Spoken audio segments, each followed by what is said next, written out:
we would try to do some sort of wrap-up of some of what we've been talking about, including such matters as how man's ordinary use of derivative secondary maps are all that's necessary for ordinary life, how they are in fact wordy overlays of the primary world,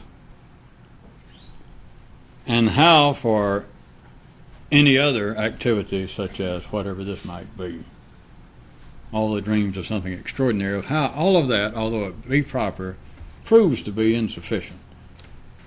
Or as we've been putting it, proves to be insufficient for a neural revolutionist. And then if you remember just a few more things, then we'll start the wrap. Trust me, I have held down the writers, and tonight the intro will not go over 3/4 of the time allotted for the swimming meet, the program. But also remembering that all of the information coming from man's collective mind, that is, in toto,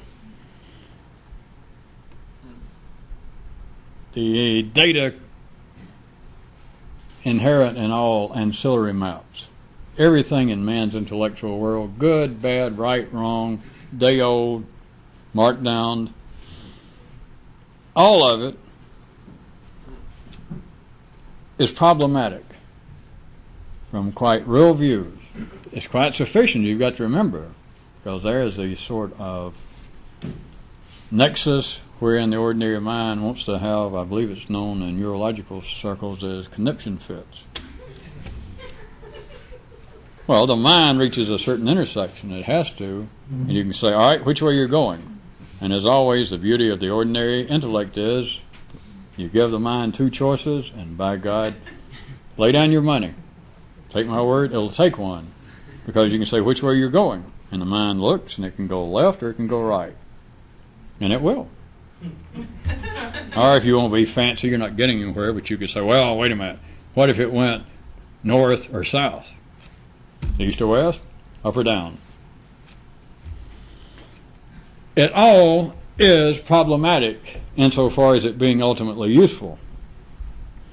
Because whatever map someone throws away, you do know this. Well, you're about to know it. All right, stop up your ears if you don't know it. Whatever map somebody else throws away, 50% of the people in the world get a glimpse at this particular map and they go, ugh, and they throw it away. The other 50% will come along eventually and pick that up and think, my God, have the gods smiled on me that I found this? That is maps being problematic, that there is no certainty, unless you get good enough to understand that every map has a 50-50 certainty. That is, every map, every verbal overlay on the primary world has a 50% ultimate possibility / use to 50% of the people. If it lives, it may not live but a minute, but for 1 minute, there are going to be two people aware of that map. The first one, or one of the people, is going to be the one who apparently first thought of it, that life shot the juice through this one guy, and he goes, wait a minute. I think the problem with politics is saturated fat. And he's got to say it to somebody, his own partner. And somebody's got to hear that. I'm just trying to make up a map that only lasted, let's say, less than a minute. He has to say that, and another person goes, Jesus, you have finally lost all of your walnuts. You're crazy. And the guy goes, well, I guess you're right. And we never, hopefully, hear about that again. But you understand, for 1 minute or 30 seconds, that was an ancillary map. Someone said it for whatever reason, but it took two people. It was problematic, though, because the man did not say what is lacking in politics is, or the problem with politics is saturated fat. And if the other guy had gone, you're right. You are absolutely right, and now I understand what my calling is in life. That's not the end of the map. You understand? It's not problematic yet. The map's not even alive. For those of you that are trying to get tricky, I'm trying to always stay tricky to the side of you. It's like a little dance step. It's like doing the tango while being a decent person. Then those two people, see, it's still not problematic because they agree. But you understand, that doesn't count. Maybe that took 30 seconds. They got to run now, those two, and run and holler, wait a minute, grab a stranger, grab a friend, their mother-in-law, and say, wait till you hear what we have come up with. And they tell the third person. What's lacking in politics, the problem with politics is unsaturated fat. If you want to really get fancy, let's say the third person goes, geez, can I join up with this? It's still not anywhere. That took a minute. Then those three got to run out. And they got to keep going until they find a fourth or fifth person that they tell it to. And the other person goes, well, I've heard of the Three Stooges and the Four Marx Brothers, but you five guys are in a dumb class by yourself. Now the map is alive, because now it is problematic. It is uncertain. It is open to question. And don't take sides just because I make up a silly one. You've now got these four guys or these five guys that say the problem with politics is unsaturated fat. And one guy goes, these people are nuts. That may be the end of it. Maybe that took 2 minutes. But during that 2 minutes, for it to be alive, the ancillary map had to be problematic. That is the nature of all collective information. And you need to see that, which is almost impossible for the ordinary mind to see. You remember, of trying to take, as that fellow pointed out, urine specimen for geese while they're on the wing. Some of you laughed. I was kind of disappointed, but I won't tell Kyroot if you don't. It is problematic, but not in some sense that, to refresh your memory from last time, not in the sense that any particular map that you say, well, wait a minute, some maps are good, some maps are better, and for you to call certain maps problematic and say they're kind of uncertain, open to debate, that's true. An ordinary man can say that, but it's saying that some are. All are. If they're alive, they're problematic. That is, there are at least half the people exposed to the map, even those who don't know it. At least half the people find the map to be problematic, as opposed to those who say this map directs us to the way. You've got to see that by now. Christianity would be nowhere unless you had non-Christians. The wonderful, many people's favorite religion besides that, and sometimes known as an ice cream of chocolate, couldn't exist unless we had what? Vanilla, strawberry, road tar. All the information that comes through, I know it apparently comes from, but that comes through the collective mind of man is problematic.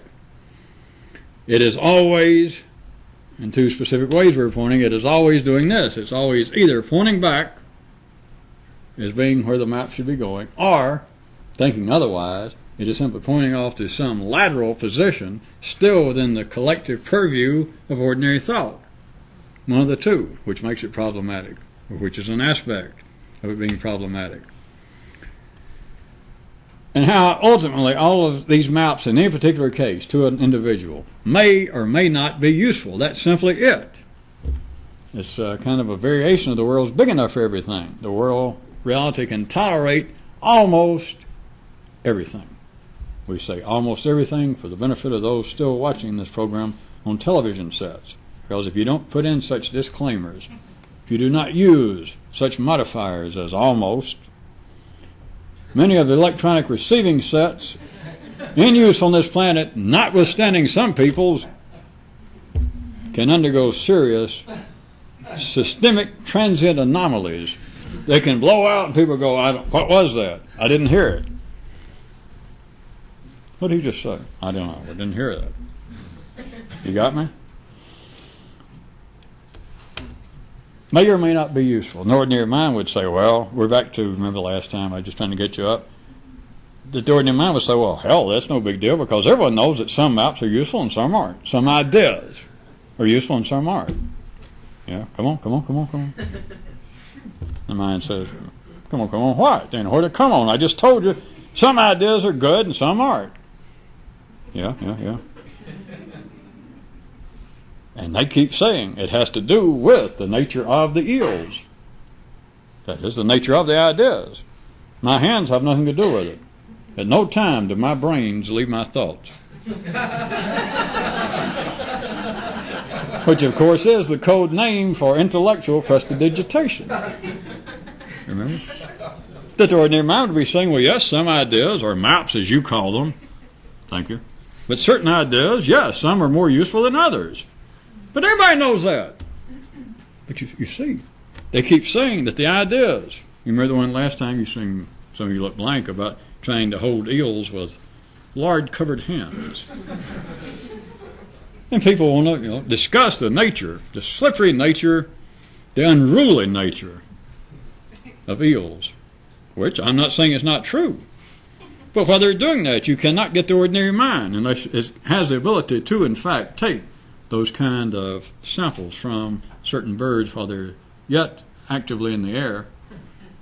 The mind can never say, well, wait a minute. Well, it's not supposed to. When it says, wait a minute, it's looking somewhere else. You remember? It appears to be the information in question. The maps appear to be either useful or not useful, with no consideration of the receiver, because your mind will take in everything that's broadcast. No, not my mind. Well, we're only going to use up half tonight with tonight's intro.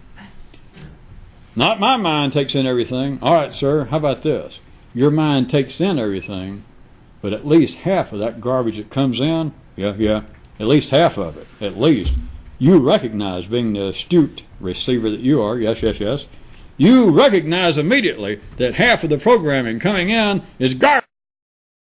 Say, now you're getting somewhere. I don't know where we're getting. Oh, all right. Now that we have accomplished that, all maps coming from the collective, all information, is problematic in that it may or may not be useful. That's where we left off. Do you recall? So let us press on either naturally from what would arise from this, or, for those of you who prefer, unnaturally. Now, let the night begin. Let the tape begin.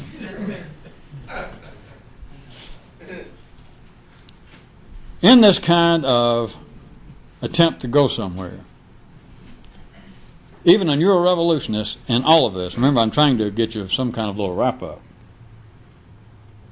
a neurorevolutionist has still got to look to the idea that we brought up recently that everything a person really knows, they made up. And it enters into more directly what we're talking about in this manner, in several manners. One is not just regarding what you know, what you really know is simply limited to what you made up. That within the general context here, it is also even where you are can only be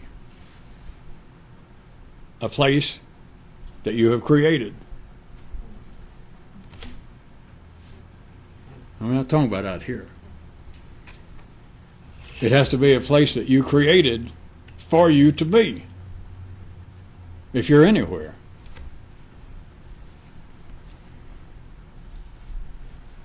And as far as the utilitarianism of maps, of all ideas, the only map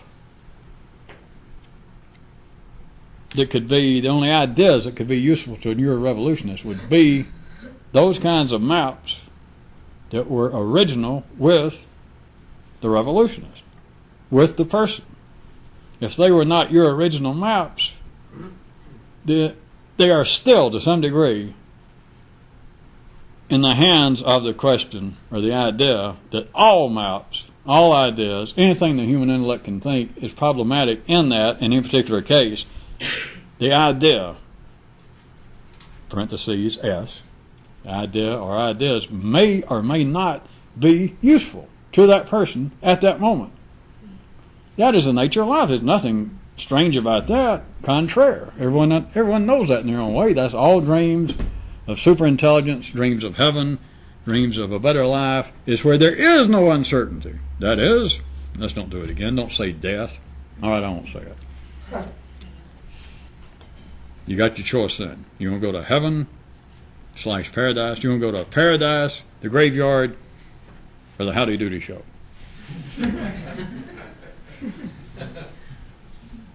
All right, Pee-wee's Playhouse. If life ever comes to its senses.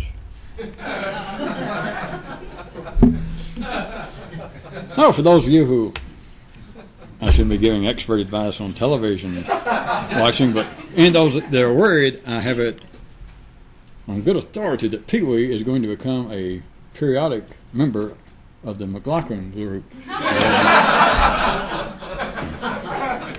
Which is just one man's opinion, but that's going to just finally set that right.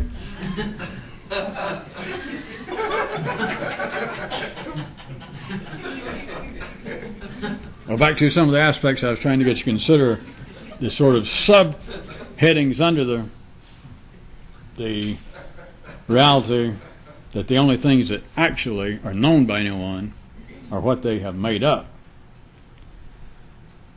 In the sense that the only maps, the only ideas of revolutionists can be sure, not theoretical, because you're sure in real time.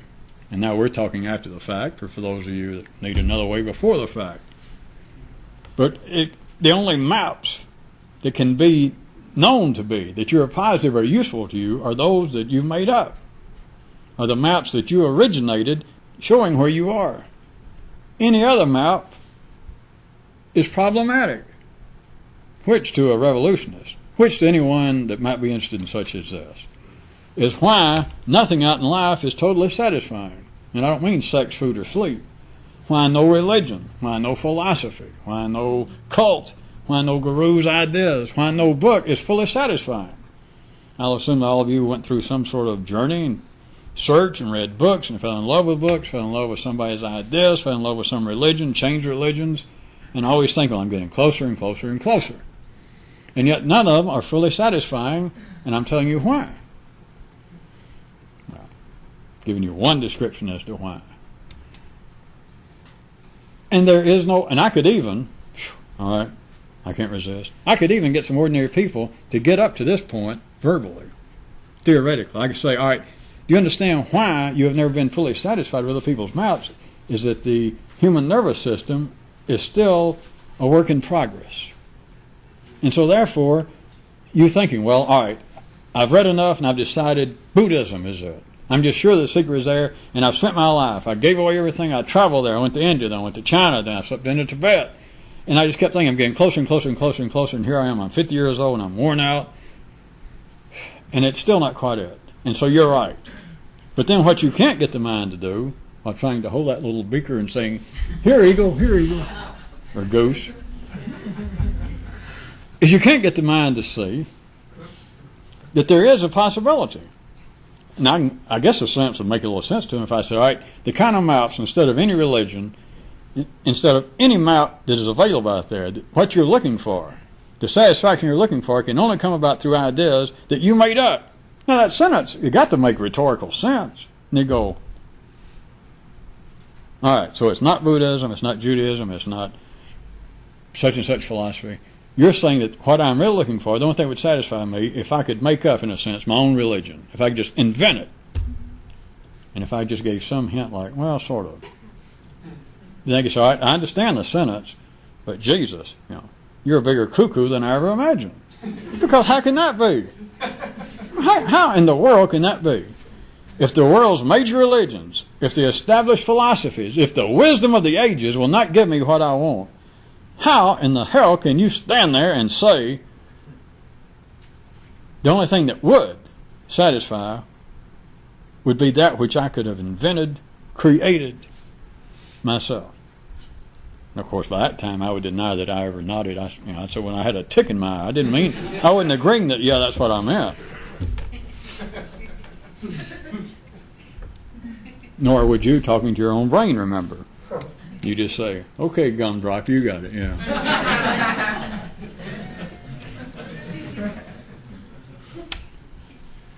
Well, consider a law. We all like these. Pithy. I've never been accused of being pithy. Well, somebody did say something. I thought they said pithy. Yeah. Law. Only the original and creative are actually anywhere.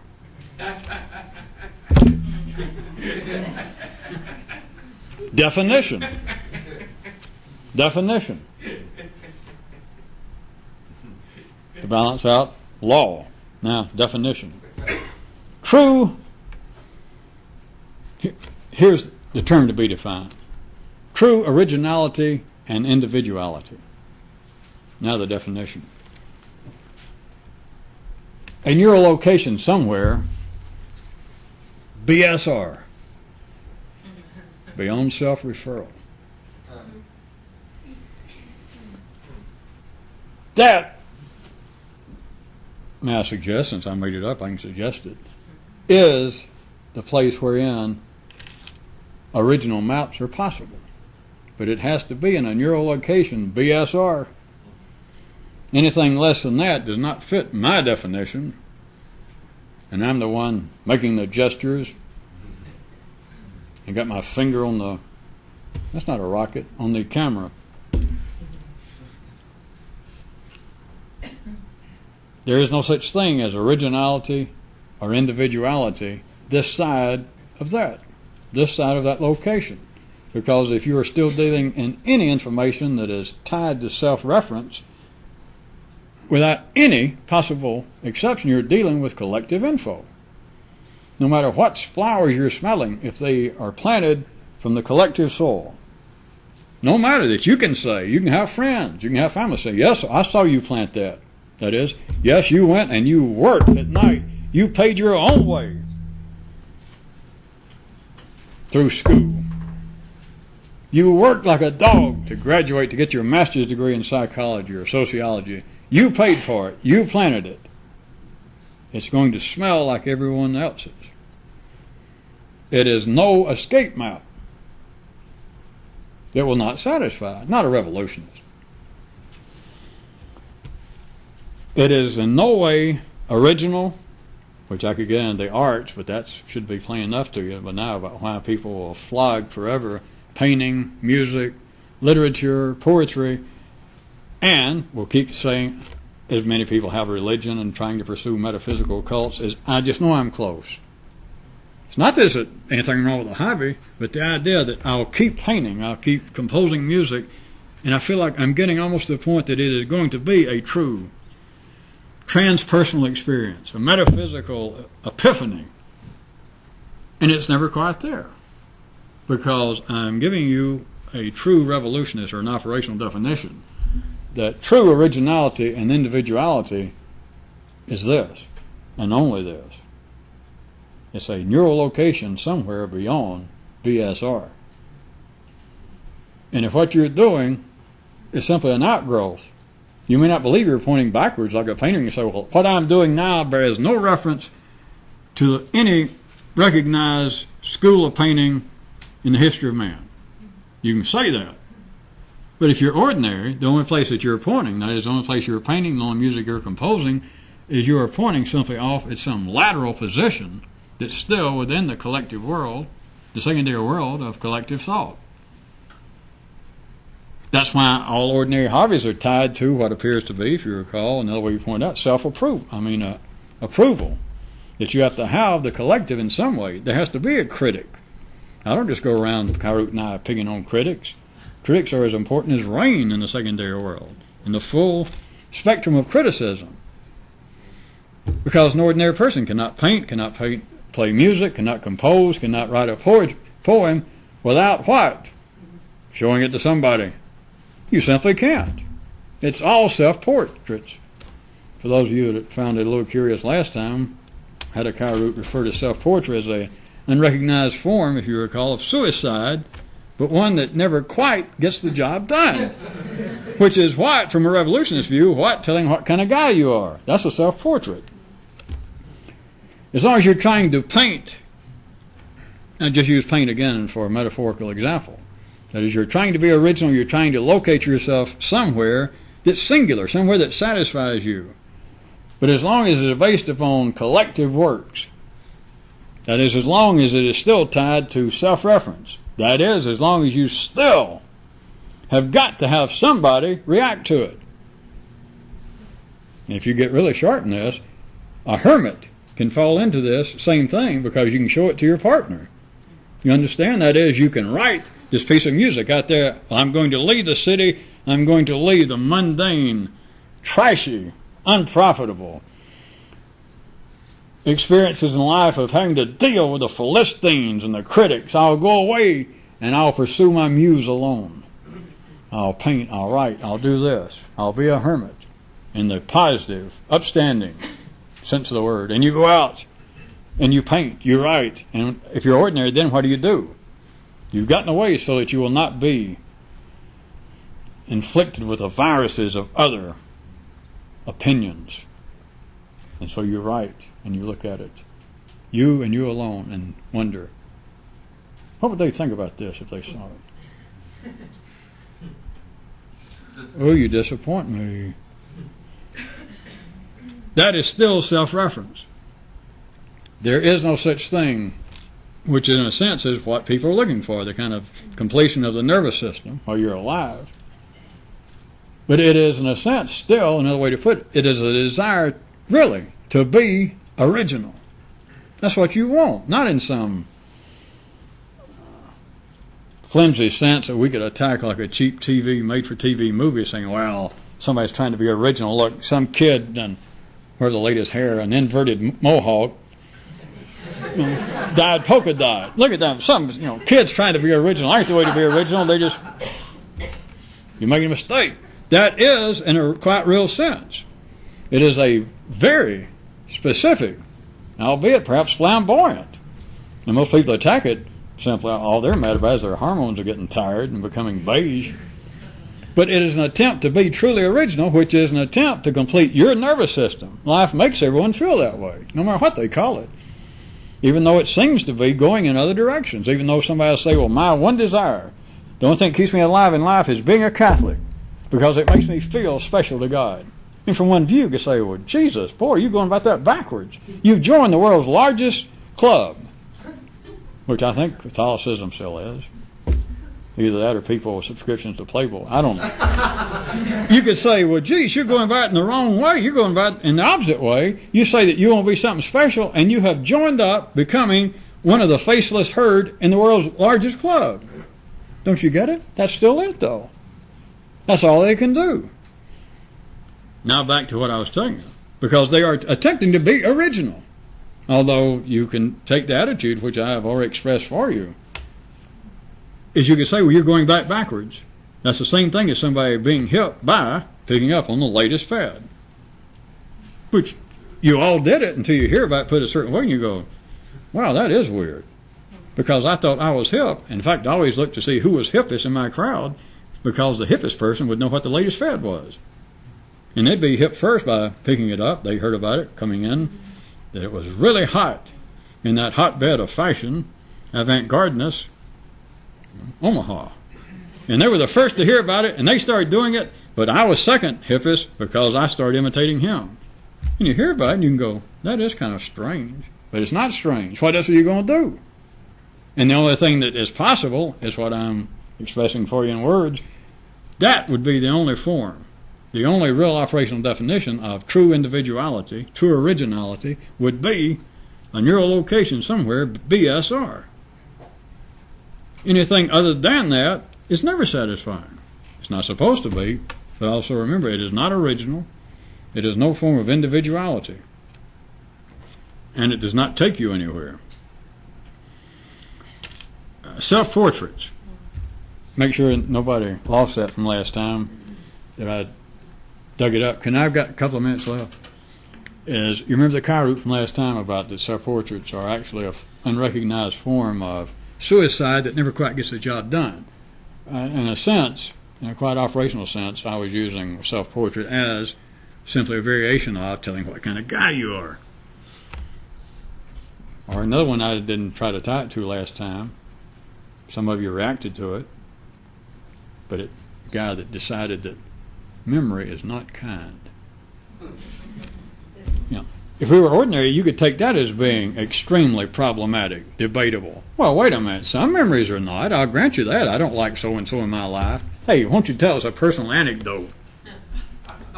Well, all right, since you invite me, I was being funny. Oh. Somebody could say, well, saying that memory is not kind is problematic. It may or may not be. Don't give me that may or may not be.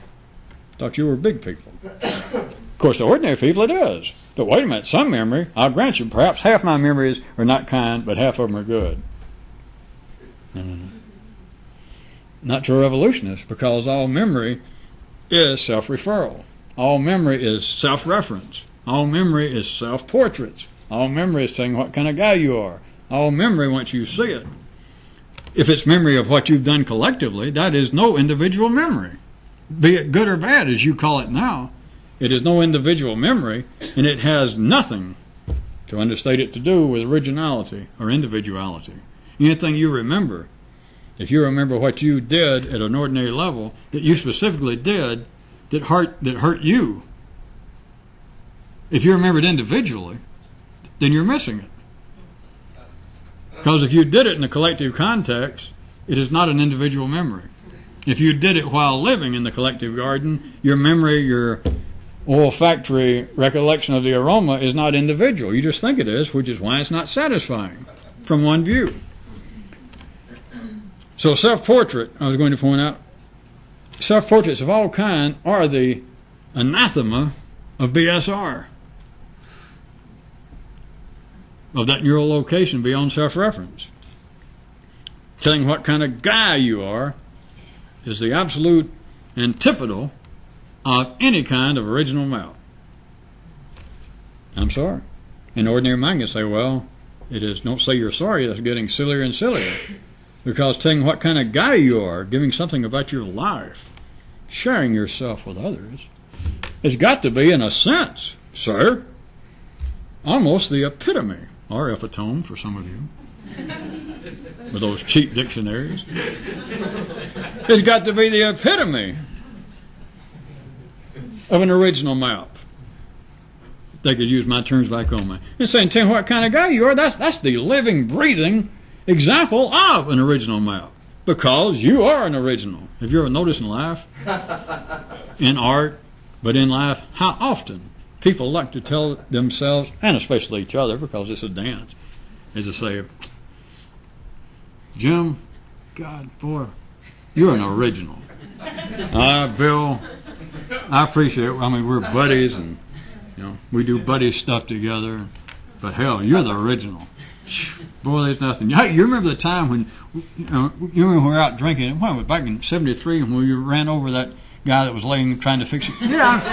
Hey, and you remember when we slept in that club up in New York and they called us and you hit that? Yeah, I remember. From one quite ordinary view, that sounds as though it doesn't have to be just that. It can be people having recollections of going off on some spiritual retreat and when we visited Lourdes together. And when I saw the Virgin Mary, and I said, you see her? And you looked and you said, is that the Virgin Mary? Or is that the little logo from Little Debbie snack cookie?